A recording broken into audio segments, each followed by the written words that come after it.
Welcome my family. நான் தான் உங்கள் விஜிமினு. இன்றைக்கி என்ன வீடியோ பார்க்க போகிறீங்கன்னா, என்னுடைய வீட்டு வேலைகள் தான் பார்க்க போகிறீங்க. ஆக்சுவலாக பார்த்தீங்கன்னா ஹவுஸ் ஒய்ஃப்னாலே நம்மளுக்கு தெரிஞ்சது தான், மிஷின் மாதிரி ஓடிட்டே இருக்கணும். சரி ஓகே, கொஞ்ச நேரம் அப்படி ரெஸ்ட் எடுக்கலாம்னு சொல்லிட்டு இப்படி உட்காந்தா இந்த சைடு பார்த்தீங்கன்னா பாத்திரம் அவ்வளோத்தூரம் குமிஞ்சு போய் கிடக்கும். இந்தாண்ட பார்த்தீங்கன்னா துணி குமிஞ்சு போய் கிடக்கும். பத்தாவது ஹஸ்பண்ட் துணி, நம்ம துணி, அதுக்கப்புறம் குழந்தைங்க துணி, அப்புறம் ஸ்கூல் துணி, அது அப்புறம் வந்து வீடெல்லாம் அந்த பிள்ளைங்க விளையாடி குப்பையாக்கி வச்சுருக்கோம்.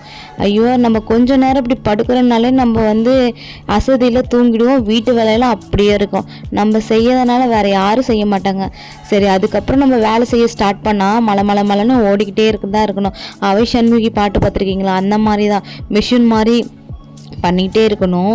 ஸோ நான் இப்போ அந்த மாதிரி தான் ஒர்க்கை ஸ்டார்ட் பண்ணியிருக்கேன்.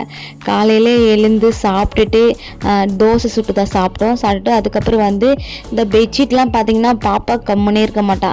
அதெல்லாம் அரேஞ்ச் பண்ணி அலங்கோலமாக ஆக்கிடுவா. விளையாடுற பொம்மை, அப்புறம் பார்த்திங்கன்னா பெட்டு கீழே பார்த்திங்கன்னா இந்த பந்து பாலு, பத்தாவதுக்கு பாத்திரம். நான் பாத்திரத்தை கழுவி வச்சா அந்த பாத்திரத்தில் அந்த குண்டானில் பாத்திரமே இருக்காது. அதெல்லாம் எங்கே இருக்குன்னு பார்த்தீங்கன்னா கட்டிலுக்கு அடியில், அப்புறம் இந்த பீரோக்குள்ளே, அதுக்கப்புறம் பார்த்தீங்கன்னா டிவிக்கு பின்னாடி, இந்த மாதிரி தான் இருக்குது. நான் தேடி கண்டுபிடிப்பேன். இந்த பெருக்கும் போது தான் ஒன்று ஒன்றா வெளியே ஓடி வரும். அதுக்கப்புறம் அதெல்லாம் அரேஞ்ச் பண்ணிவிட்டு பெட்டெல்லாம் ஃபஸ்ட்டு அரேஞ்ச் பண்ணிவிட்டு அதுக்கப்புறம் போய் பார்த்தோன்னா இந்த சைடு பாத்திரம் குமிஞ்சு கிடக்கும். ஐயோ, அந்த பாத்திரத்தை பார்த்தாலே எனக்கு தலைவலிக்கும் ஃப்ரெண்ட்ஸ். உங்களுக்கு பாத்திரம் வளர்க்க பிடிக்குமா? எனக்கு உண்மையாகவே பிடிக்காது. எப்படா இந்த பாத்திரத்தெல்லாம் கழுவி முடிச்சுட்டு அப்போ இருந்தால் தான் அந்த கிச்சன் வந்து கொஞ்சம் க்ளீனாக இருக்க மாதிரியா இருக்கும். அந்த பாத்திரம் குமிஞ்சு போய் கிடந்தா கிச்சன் பார்க்க நல்லாவே இருக்காது. அதுக்கப்புறம் அந்த பாத்திரத்தை ஃபுல்லாக க்ளீன் பண்ணி வச்சுட்டு அப்புறம் வந்து லன்ச் அரேஞ்ச் பண்ணேன். லன்ச்சு பார்த்திங்கன்னா வந்து நான் என்ன அரேஞ்ச் பண்ணேன் பார்த்திங்கன்னா ரைஸை அப்புறம் வந்து ரசம் தான் செஞ்சுருந்தேன். அப்புறம் வந்து இந்த சைடு வந்து பாப்பாவுக்கு வந்து சாப்பாடு வந்துட்டுருக்கு.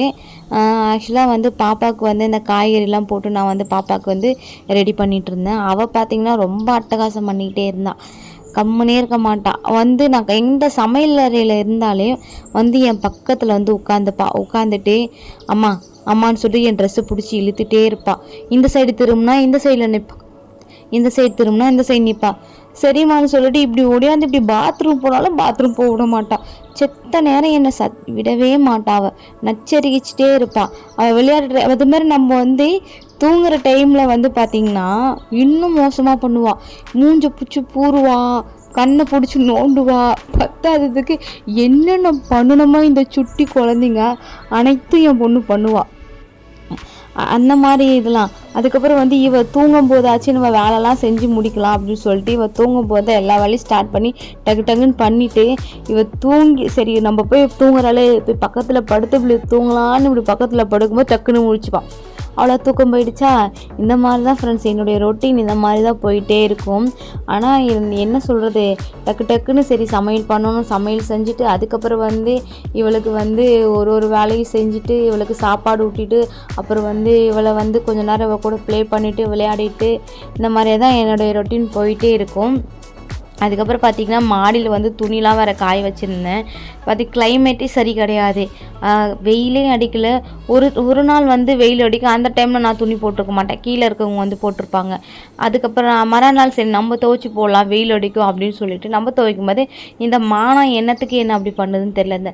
இந்த வானம் ஃபுல்லாக அப்படியே பிளையாடி இதாகிடும், இருட்டாயிடும். இது வெயிலே அடிக்காது. ஐயோ மழை பெய்யுமா அப்பப்போ போயிட்டு பார்த்துட்டு வரணும். ஏன்னா துணி காயணும் இல்லையா? துணி வெளியில் காய வச்சாதான் அது வந்து நல்லா காயும். உள்ளெல்லாம் காய வச்சா கொஞ்சம் அந்த ஸ்மெல் அடிக்கும், நல்லா இருக்காது ட்ரெஸ்ஸு வந்து. ஸோ அது நம்மளுக்கு வந்து பிடிக்காது. நான் அது போய் அடிக்கடி போய் மழை வருதான்னு சொல்லிட்டு பார்த்துட்டேன். துணியெல்லாம் வந்து வாஷிங் மிஷினில் போட்டு தான் காய வச்சுருந்தேன். ஸோ ரொம்ப இதாக இருந்துச்சு. சரி ஓகே, இதுக்கப்புறம் வந்து நம்ம வந்து போயிட்டு துணி எடுத்துகிட்டு வந்துடலாம். எப்போ மழை பெய்யுன்னே தெரியாது, ரொம்ப இருட்டாக இருந்துச்சு. சரின்னு சொல்லிட்டு வானத்தை பாருங்கள், தெரியுது அவங்களுக்கு எப்படி இருக்குது பாருங்கள் வானம். அப்புறம் நான் போய் காய வச்சேன் துணியெல்லாம் எடுத்துகிட்டு அப்புறம் பக்கத்து வீட்டில் இருந்தாங்க, அவங்ககிட்ட கொஞ்சம் நேரம் பேசிவிட்டு அப்புறம் நான் பாப்பா கூட கொஞ்சம் நேரம் ப்ளே பண்ணிவிட்டு அவள் வந்து இந்த கிளிப்பெல்லாம் என்ன பண்ணுவான்னா வச்சுக்கோங்க, நான் டப்பாவில் போடுவேன், அவள் எடுத்து கீழே போட்டுருவாள். திரும்ப நான் டப்பாவில் போடுவேன். அப்படியே அது எல்லாத்தையும் கொட்டி சாய்ச்சி வச்சுட்டு அந்த மேடம் ஒன்றா பொறுக்கி போடுவாங்க. அதுக்கப்புறம் அவள் கூட கொஞ்ச நேரம் விளையாடிட்டு அப்புறம் எங்கள் அக்கா பையன் இருக்கான் பார்த்தீங்களா, அக்கா பையனை வந்து சின்ன பையன், இவன் வந்து அவள் கூட நல்லா ஜாலியாக விளையாடிட்டு இருந்தா. அப்புறம் நான் கிளிப்பை வந்து டப்பாவிலே போடல, கீழே போட்டுட்டேன். அப்புறம் எடுத்து அவள் எடுத்து பொறுக்கி போட்டுட்டு இருந்தா. இன்னைக்கு ஃபுல்லாக இதே மாதிரி தான் ஃபன்னாகவும் போவோம், வேலையாகவும் போவோம். ஆனால் வந்து ஜாலியாக இருக்கும். ஸ்ட்ரெஸ் இருக்குமான்னு கேட்டால் எனக்கு வந்து அந்தளவுக்கு வந்து ஸ்ட்ரெஸ் இருக்காது. ஏன்னா வந்து வேலை இருந்தாலும் நம்ம கூட வந்து இந்த குழந்தைங்களாம் இருக்கிறதுனால அப்படியே மைண்ட் ரிலாக்ஸாக தான் இருக்கும். என்ன இருந்தாலும் வேலைன்றது இருக்க தானே செய்யும் ஒரு வீட்டில். எல்லாமே எப்படி அன்றைக்கின்னு பார்த்திங்கன்னா செவ்வாய்க்கிழமை இன்றைக்கி வந்து ஒரு மடங்கு வேலைன்னா அன்றைக்கி செவ்வாய்க்கிழமை வெள்ளிக்கிழமைனா டபுள் மடங்கு இருக்கும். நம்ம வந்து எக்ஸ்ட்ராவாக வேலை செய்யணும். ஸோ அதுக்கப்புறம் வீடெல்லாம் இது பண்ணிவிட்டு தொடச்சிட்டு மாப் போட்டுட்டு அப்புறம் எங்கள் ஹஸ்பண்ட் வந்திருந்தாங்க. அதுக்கப்புறம் அந்த பாப்பாவை அவங்கக்கிட்ட கொடுத்துட்டு அவன் மாட்டின்னு அவங்க அப்பா கூட உட்காந்து அவர் என்னமோ டிவி பார்த்துட்டு இருந்தாங்க, பொம்மை டிவி கிட்ட போய் அவங்க 2 பேரும் பார்த்துட்டு பேசிட்டு அவங்க விளையாடிட்டு இருந்தாங்க. நான் வந்து என்ன பண்ணேன்னா பூஜை பண்ண ஆரம்பிச்சிட்டேன். ஸோ செவ்வாய்க்கிழமைனாலே நம்மளுக்கு வழக்கம் போல் நெய் தீபம் ஏற்றணும். ஸோ அதை நம்ம ஸ்டார்ட் பண்ணியாச்சு. நான் வந்து இந்த சைடு வந்து டின்னர் வந்து இட்லி சுட்டுட்டு இருந்தேன். ஸோ அந்த சைடு இட்லி வெந்துட்டு இருந்தது. அதுக்கப்புறம் நான் வந்து சாமி அடைய ஃபுல்லாக பூ வச்சுட்டு பூஜை பண்ண ஆரம்பித்தேன். ஸோ வந்து உண்மையாகவே அந்த டே வந்து எனக்கு நல்லாவே போச்சு. ஸோ வந்து உங்களுக்கு எப்படி போச்சுன்னு சொல்லுங்கள். நீங்கள் எப்படி வந்து வீட்டு வேலை செய்யும்போது வந்து நீங்கள் எப்படி ஃபீல் பண்ணுவீங்க? உண்மையாகவே வீட்டு வேலைனாலே நம்மளுக்கு வந்து யோசனை பல மடங்கு இருக்கும். அதுக்கப்புறம் இந்த சமைக்கிறதுனாலே அதை விட பல மடங்கு இருக்கும். நைட்டு தூங்க போகிறது டைம் வரைக்கும் நாளைக்கு என்ன சமைக்கணும், அதுக்கு லன்ச் என்ன சமைக்கணும், டின்னர் என்ன சமைக்கணும், இவங்களுக்கு என்ன பிடிக்கும், இது பிடிக்காதா, இது செஞ்சால் பிடிக்காது, அது எவ்வளோ ப்ரெஷரு. ஆனால் அந்த ப்ரெஷரெல்லாம் மறக்கிறதா இந்த குட்டீஸு. அவங்க வந்து நம்ம கூட இந்த சிரிச்சுக்கிட்டு அப்படி இருக்கும்போதே அப்படியே அந்த ப்ரெஷர் எல்லாம் போயிடும். அது என் பொண்ணு வந்து என்கிட்ட வந்து அம்மா அம்மா த அந்த மழலை பேச்செலாம் அதுங்களாம் பேசும்போது அது நல்லா க்யூட்டாக இருக்கும். அதெல்லாம் கேட்கும்போது எனக்கு இன்னும் ஹாப்பியாக இருக்கும். அந்த டே வந்து அப்படியே போயிடுச்சு. அதுக்கப்புறம் பார்த்திங்கன்னா நாங்கள் எல்லாம் பூஜைலாம் பண்ணிவிட்டு அப்புறம் இவ கூட வந்து ப்ளே பண்ணோம். கொஞ்சம் நேரம் விளையாடிட்டு இருந்தோம். இவங்க அண்ணா ஒருத்தவங்க இருக்காங்க பார்த்திங்களா, எங்கள் ஹஸ்பண்டும் இவனும் சேர்ந்துட்டு அண்ணா கிட்ட வா அவங்க 2 பேரும் நீ என்கிட்ட வா அவங்க அப்பா சொல்ல. ஆனால் எங்ககிட்ட வரமாட்டான். அவங்க அண்ணா கிட்ட போய் ஓடி போய் கட்டி பிடிச்சிட்டு அதுக்கப்புறம் அவங்க அப்பாவை திரும்பி பார்த்துட்டு அப்புறம் அவங்க அப்பாவை போய் கட்டி பிடிப்பான். இதே மாதிரி தான் அன்றைக்கி ஃபுல்லாக டே போச்சு. ஜாலியாக என்ஜாய் பண்ணோம். உண்மையாகவே வீட்டில் இந்த குட்டீஸ்லாம் இருக்கும்போது அன்றைக்கி வந்து உண்மையாகவே ஜாலியாக இருக்கும், ஹாப்பியாக இருக்கும். எனக்கு வந்து இந்த டே உண்மையாகவே நல்லா இருந்துச்சு.